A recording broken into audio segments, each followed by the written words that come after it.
I'm Dr. Jonathan Stegall. I'm integrative oncologist, and that's what we'll be talking about today, integrative oncology. So some of you listening may be aware of integrative oncology, and some may not, but we're going to talk a lot about it, and we're going to have a good time today. So again, I'm Dr. Jonathan Stegall. I have an integrative oncology practice in Atlanta, Georgia. And I'd really like to start by talking about the impact that cancer has had on me. When I was 5 years old, my grandmother was diagnosed with stage 4 stomach cancer. And it made an impact on me, not only because she and I were very close, but also because that was really the first relative I remember who had cancer. And I've obviously had other relatives since then have cancer, but she was the first. And so I remember my mom sitting me down and explaining that grandma has a tumor and that's a growth inside her stomach that's not supposed to be there. And grandma's going to have some pretty harsh treatment. She's going to get chemotherapy and radiation, and she's going to lose her hair, and she might not feel well. So my mom really prepared me for that. And I remember even as a 5-year-old, just being very aware of how cancer and cancer treatment really affected her. I mean, she lost weight. Obviously, she lost her hair. She was sick a lot. And not only did it rob her of her physical strength, but I saw it really take a lot of her emotional strength as well. And I was very aware of that even at 5 years old. And so I never forgot that. And so that made a big impact on me. And she ultimately passed away not long after that. Again, I was still just 5 years old at the time. So I remember that vividly. And then the other big influence on me was my mom. She was an integrative physician. And, I was privy to her knowledge and expertise. Certainly when I was growing up, integrative medicine was not what it is today. And so this whole notion of nutrition and supplementation and, lifestyle factors, all of these things being important, those were not popular ideas then, but I was blessed enough to grow up with those, with my mom being a doctor. And so that made a big impact on me as well. So those two things really played a huge role in me becoming an integrative oncologist. So my background's already been discussed in the video, so I'll spare you going through that again. But I really am blessed to have had great training from college all the way through medical school, to research experiences, residency, fellowship, all of those things. But the bottom line being, I felt that I had outstanding training, but I was still at a crossroads. I knew from early on in medical school that I was really drawn to cancer patients. I gravitated toward the cases. I gravitated toward the patients and their families. I felt like even though I was somewhat limited in my ability to help them medically, especially as a medical student, still learning, I was able to be there for them just as someone who cared, someone who would listen.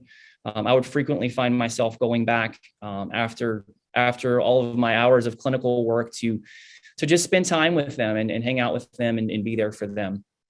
So those are memories I cherish. But again, I felt limited, even at the point of being a physician, going through postgraduate training. I'd learned a lot and I knew a lot, but I still felt limited in my ability to truly help them. And I knew there had to be a better way. And, around that time, I was working on the oncology unit of the hospital. And my wife, my not wife then, just a girlfriend then, we met. She was a nurse practitioner working on the oncology floor.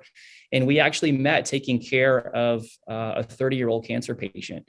And, it was such a sad story. This young lady who was smart and had her whole life ahead of her, and she was dealing with terminal cancer. And I remember it was one of our first dates, and my future wife said to me, there's got to be a better way to treat cancer. And I said, there does. There has to be a better way. And so since that time, I've made it my life's work to improve the way cancer is treated. That's what I do in my clinic every day. As mentioned earlier, in addition to my clinic, I've written a book, Cancer Secrets. It's an Amazon bestseller. Soon after I wrote my book, a book was published in 2018. Soon after that, I started doing the Cancer Secrets podcast, which has been really fun because actually one of my patients' husbands, her husband approached me and said, Dr. Stegall, You have a great practice. You have a lot of really neat ideas. I think you should do a podcast." And I said, "I know nothing about podcasting.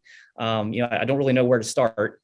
And so he said, "Well, I'll help you." So he got me started figuring out how to record, and he handled all the technical aspects. But we're up to over 60 episodes now of the podcast, and I'm amazed at the wide audience that we've gotten for the podcast. I mean, we've had listeners in hundreds of different countries. We've had thousands and thousands of downloads. I'm just really humbled by the people we've been able to reach through the podcast.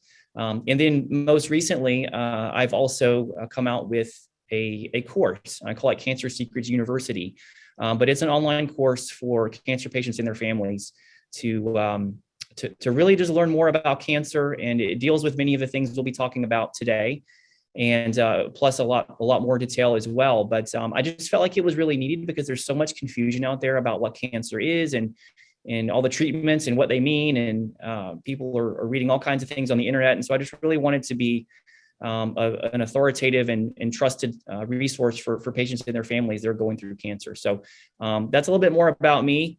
So the question really is, why do we need to talk about cancer?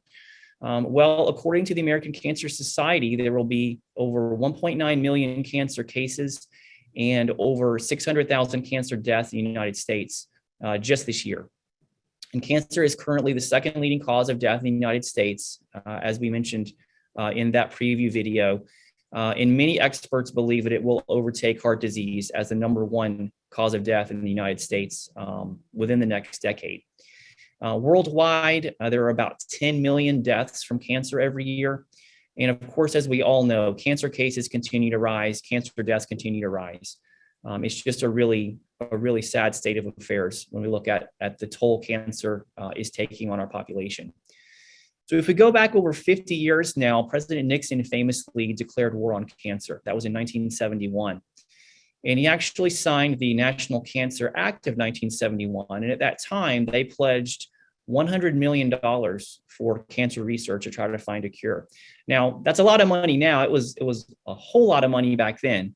And of course, as we all know, in the 50 years since then, we've contributed hundreds of billions more toward cancer research, but we still don't have a cure. And it could be argued that we aren't any closer to a cure now than we were then.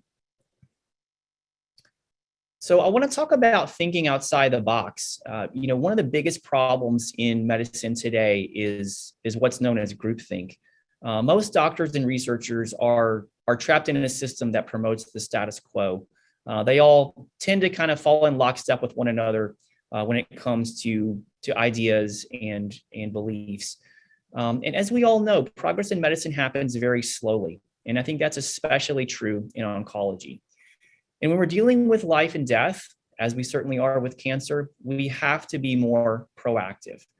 So the approach I take is what I call open-minded skepticism. And that means that we must be open to new ideas, treatments, and therapies. We cannot be closed-minded, but we have to balance that with a healthy level of skepticism. We can't just believe everything we hear. So open-minded skepticism, I think, is a very prudent but forward-thinking way to approach this. So today we're going to cover a few things. We're going to talk about what cancer is and what it is not. We're going to talk about how to prevent cancer in the first place. And then we'll talk about the standard of care for treating cancer today. And we'll talk about why I believe that cancer treatment today is inadequate. And then we'll talk about how we can optimize cancer treatment with integrative oncology.